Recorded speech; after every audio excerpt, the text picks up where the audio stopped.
Alors, 98%. Je dis bien 98%. Je vous laisse imaginer un instant ce que représente ce nombre. 98% de ces enfants de 5 ans ont scoré au niveau genius, donc au niveau génie. Que se passe-t-il, à votre avis? On a désormais 30%. On a désormais 30%. On peut donc constater une sorte de dégringolade. Seulement 30% des enfants à cet âge-là avaient gardé le niveau génie. Et alors, à 25 ans, que se passe-t-il? Une fois qu'ils ont 25 ans, on en était désormais à 2%.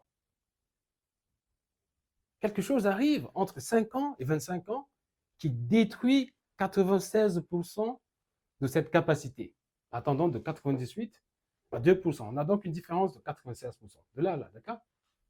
N'allez point du tout me dire cela. J'ai un fils, il a 6 ans. Il résout des systèmes d'équations à 3 inconnus. Il débat de philosophie. Il utilise des figures de rhétorique en les nommant. Il les nomme pendant qu'il les utilise. Ce n'est pas un miracle, ce n'est pas une anomalie génétique. Je vais essayer d'être le plus solennel possible à cette étape. La suppression du potentiel de l'enfant n'est pas un accident. Ce n'est pas une erreur de système, ce n'est pas une négligence collective, ce n'est pas un manque de moyens, ou encore moins un manque de connaissances. Point du tout. Il n'en est absolument rien. C'est une architecture délibérée, construite, avec des objectifs précis, avec des hommes précis, des hommes et des femmes précis, à une époque précise. Et Frédéric le Grand s'est dit, il faut régler ce problème à la racine. Il faut régler ce problème à la racine. Et quand je dis régler le problème à la racine, il s'est dit, on ne va pas aller punir des soldats qui sont déjà, pour la plupart d'entre eux, des adultes. On ne va pas les punir. La Prusse a créé le premier système d'éducation obligatoire au monde. Le premier système d'éducation obligatoire au monde. Obligatoire, universel, financé par l'État, pour tous les enfants entre 5 et 13 ans. Est-ce que cela vous évoque quelque chose?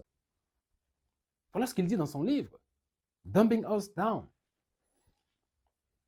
John Taylor Gatto identifie donc 7 leçons que l'école enseigne vraiment.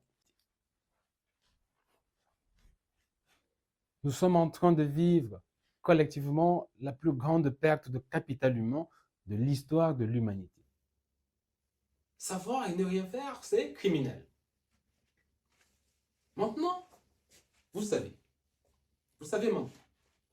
Vous savez ce que la neuroscience dit sur la fenêtre d'hypersynchronie θ de 0 à 7 ans?